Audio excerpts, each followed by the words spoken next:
We often hear that half of all marriages end in divorce.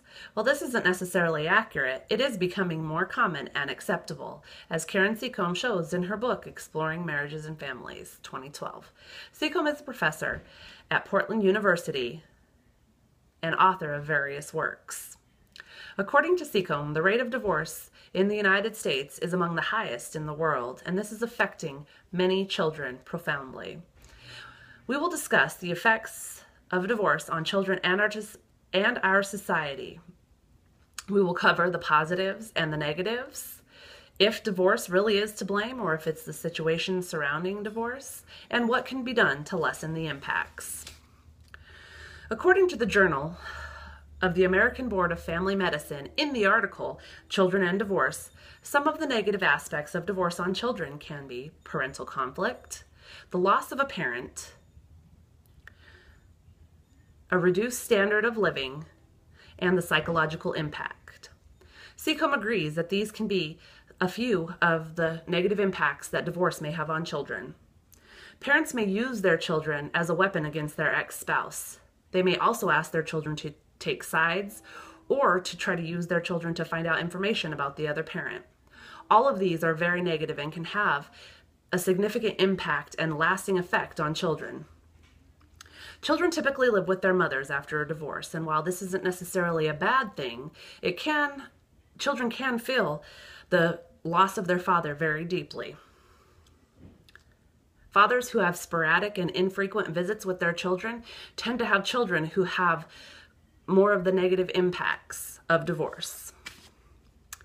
Men typically have higher earning potential than women, but because women typically get their children, physical custody of their children in a divorce, this can impact children's standard of living a lot.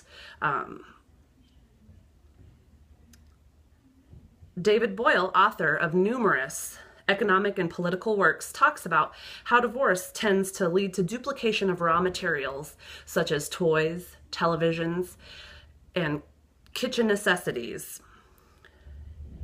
He talks about this in his article, What Does Divorce Have to Do with Sustainability?, posted on Politics and the Future in 2000. This is a prime example of overuse. Psychological effects on children of divorce include aggressive, impulsive, and antisocial behaviors. They also have a decrease in academic performance. Boyle also agrees that children of divorced parents tend to have stress-related illnesses and are more likely to get divorced themselves. Dr. Arkowitz, a practicing scientist of psychology and associate professor emeritus at the University of Arizona, and Dr. Lilienfeld, professor of psychology at University of Emory, believe that children from divorced parents tend to have a higher chance of divorcing in adulthood, and they also have a harder time maintaining and forming intimate relationships. This tends to lead to an impact on our social sustainability.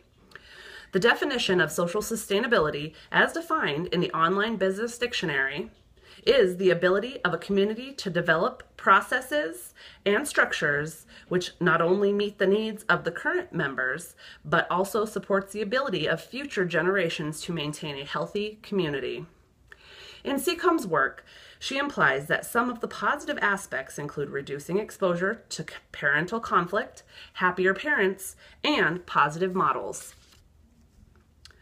In the 2012 article, Divorce and Kids, 5 Ways Kids Benefit from Divorce by Dr. Shoshana Bennett, psychologist and popular talk show host, as well as author of numerous works, states that if parents are happy, children are happy.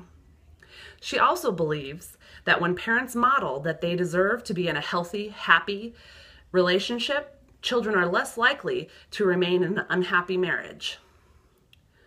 Is divorce to blame, or is it the situation surrounding divorce?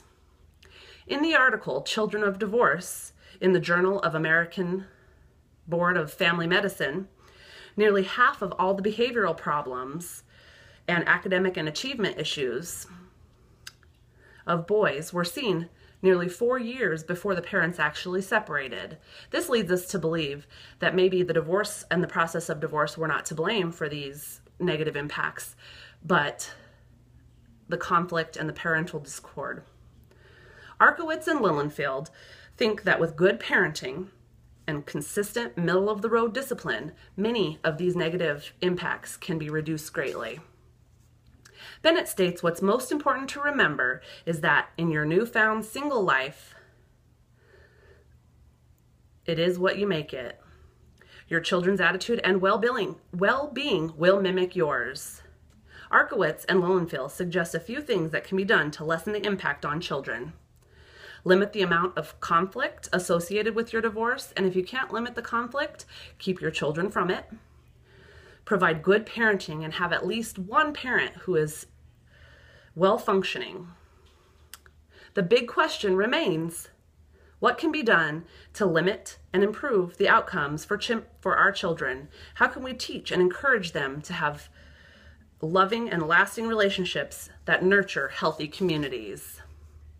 With all of this information, it's important to remember that each aspect is important before we consider if a divorce should happen or if people should remain married for the sake of the children. We have reviewed the positives and the negatives, if divorce is necessarily to blame or if it's the situation surrounding divorce, and some psychological impacts that it has on children.